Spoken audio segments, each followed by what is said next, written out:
Hi, so today I'm going to do an After Effects tutorial for beginners, so assuming that you either just downloaded the program or you know kind of the basics, but I'm going to try to explain the best. So first you're going to open After Effects. I use After Effects CC20, but this tutorial will work for any CC program.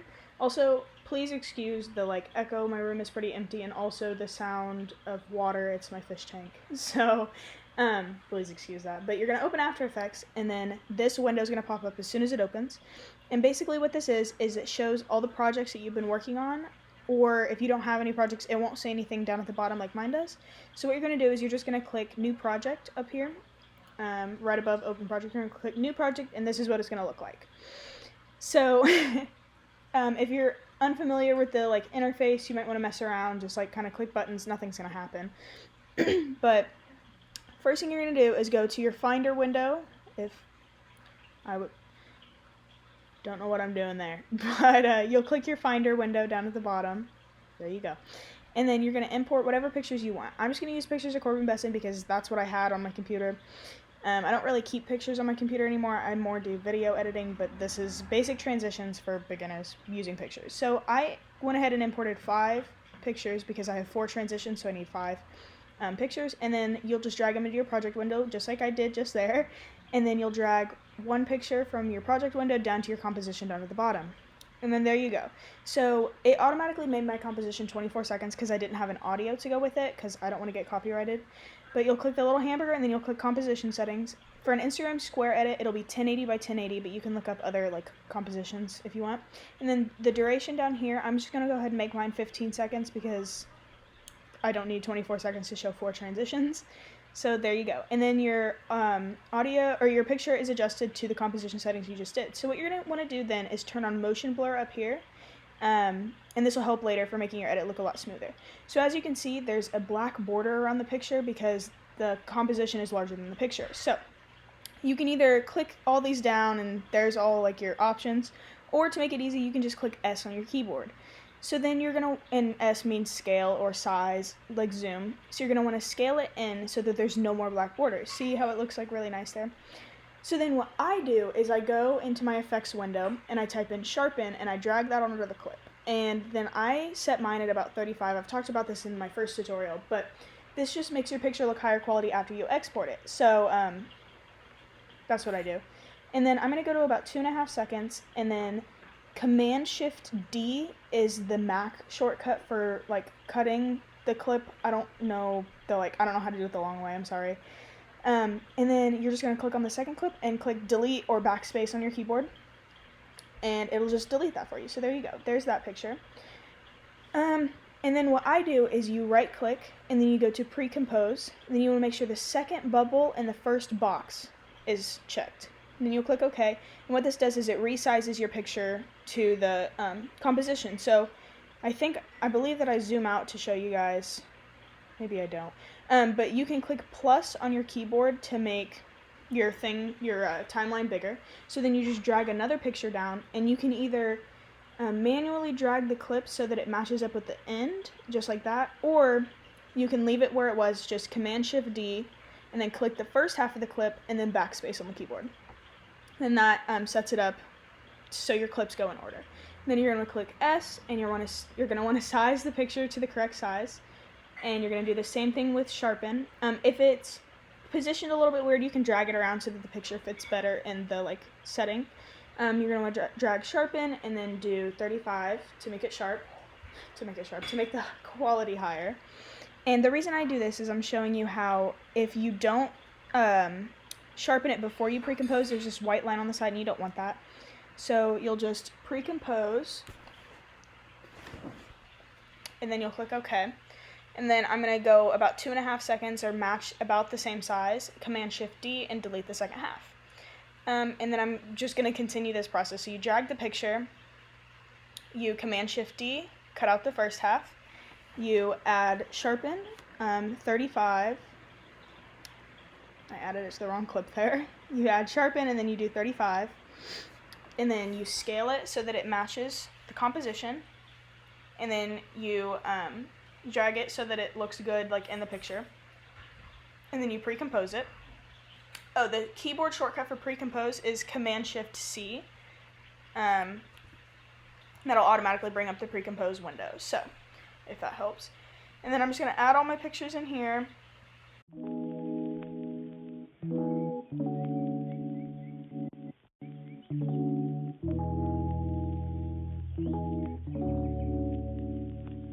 Okay, so I just finished up adding and resizing all of my clips in my composition. So the first thing you want to do is turn on motion blur for each individual layer. If you don't do this, it defeats the purpose of doing it in the beginning, and motion blur just makes your edit overall smoother. So then what I'm showing you is if you click S and you scale out, there's still a black border. So what you're going to want to do is go in your effects window and type in motion tile. And then you'll drag and drop this onto your clip or double click on it.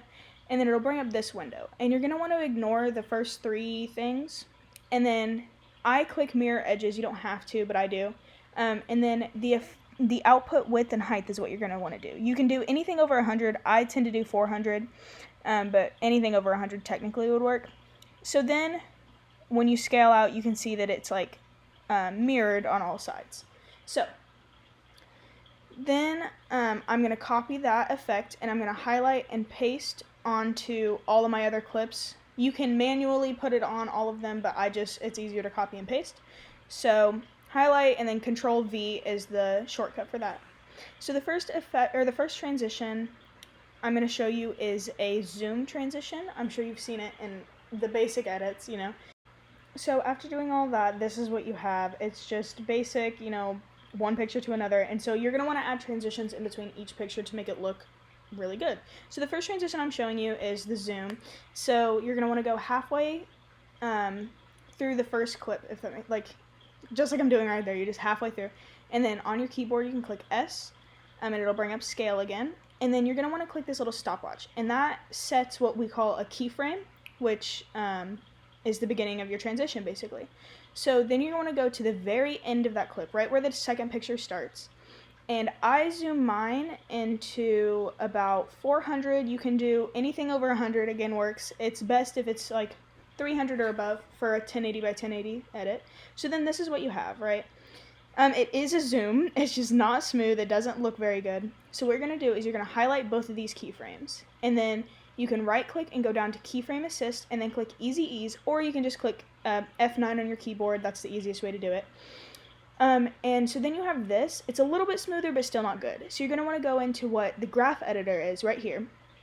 You'll click on that, and if yours looks like this, then this is called the speed graph, and that's what I use normally for most of my edits.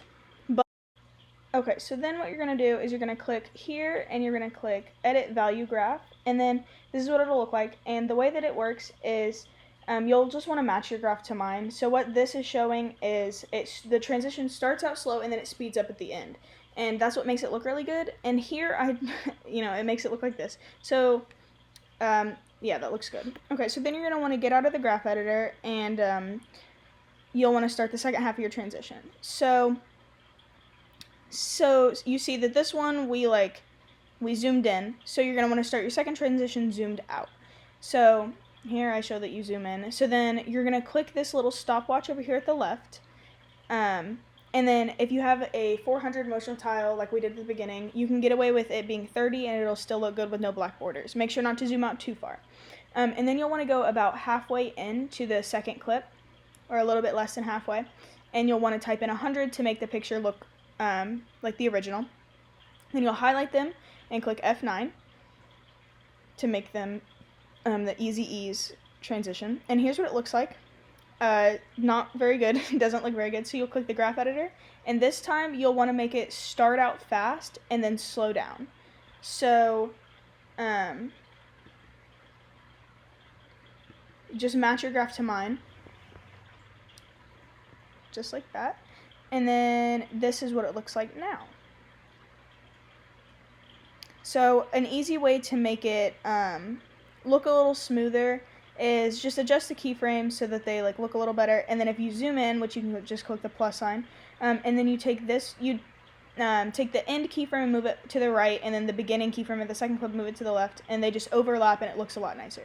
So then I like to drag this last keyframe out so that the second transition takes a long time to get to, or to finish, if that makes sense.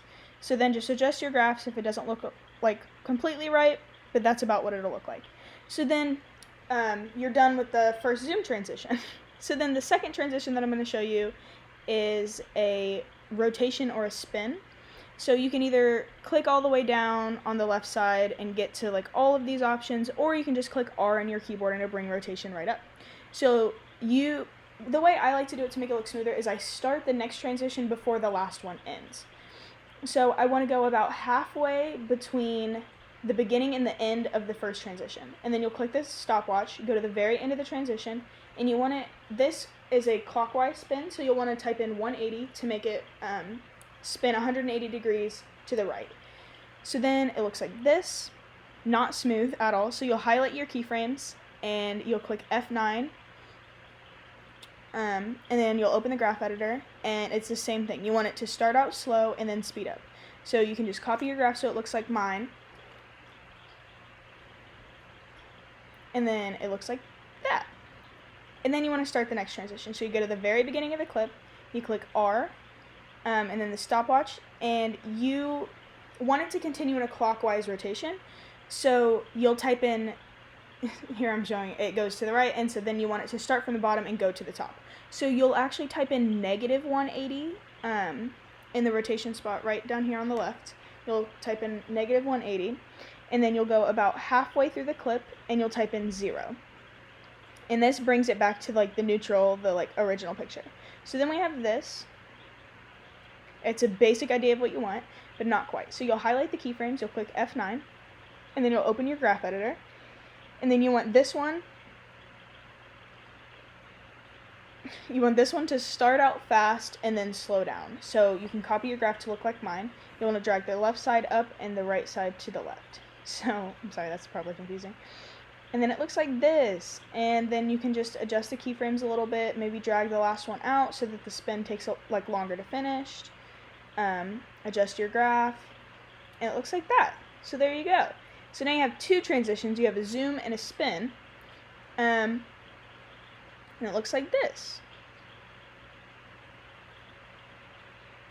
Nice. So the next transition that I'm showing is a slide transition. So you can click all the way down and go to position, or you can just pull up P. You can just click P on your keyboard and it'll bring position right up. So same thing, you want to start about halfway between the beginning or the first and the last keyframes on that clip that you're currently on. And then you'll just click the stopwatch, go to the very end, and so this is set up like, what are those called? Coordinates. So the first number is X, which moves the picture horizontally, and the second one is Y, which moves it vertically. So it's going to be a slide to the right, so we're going to move the first one. So we're going to move it all the way over, and here I had trouble figuring out how far I could move the picture without it like going off the screen. So here I just play around with it until I get it right. I think I figured it out that you can be about 2400 on a 1080 by 1080 composition. It just took me a while to get there. So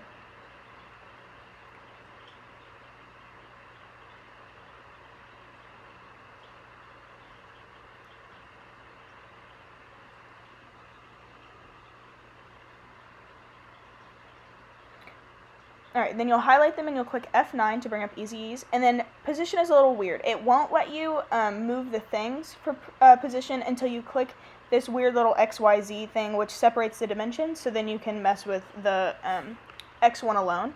And then you'll do the same thing where you drag it. You want it to start out slow and then speed up. So you can match your graph to mine.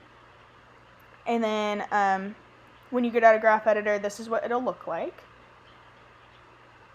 Looks nice until the second picture. So you'll start at the very beginning and you'll click P on your keyboard to bring up position, and then you'll click the stopwatch and you want to mess with the same X, but you want to go in the opposite direction. I hope that this is like starting to make sense now. So you'll drag it all the way to the left, and if you drag it too far, that little black bar will show up, so you want to make sure that you line it up just perfect. And then you'll go about halfway through and you'll type in 540, and that's, if you have a 1080 by 1080, it's half of your composition width. So then you'll highlight them, click F9, bring up your graph editor. Same thing, you have to click the XYZ, and then you'll want this one to start out fast and then slow down so you can match your graph to mine. Then when you get out of graph editor, this is what it'll look like. So it looks pretty nice. And okay, so then what we're going to do is a bounce transition, which is very similar to the zoom, which I show right here, except for instead of starting the second clip zoomed out, it starts zoomed in and it like bounces. It'll make sense. So you want to start halfway between the first transition, click S to bring up scale, do the little stopwatch, and then it's the same thing as the beginning where you just zoom it in to about 400. I think I did 500 here actually, or no, I did 400. So then you have that, and you want to do the same thing you did at the beginning. You want it to make you want to make it smoother. So highlight the keyframes, F9, bring up the graph editor. You want to start it slow and then go fast. So copy your graph to mine. I'm sorry if this is going kind of fast.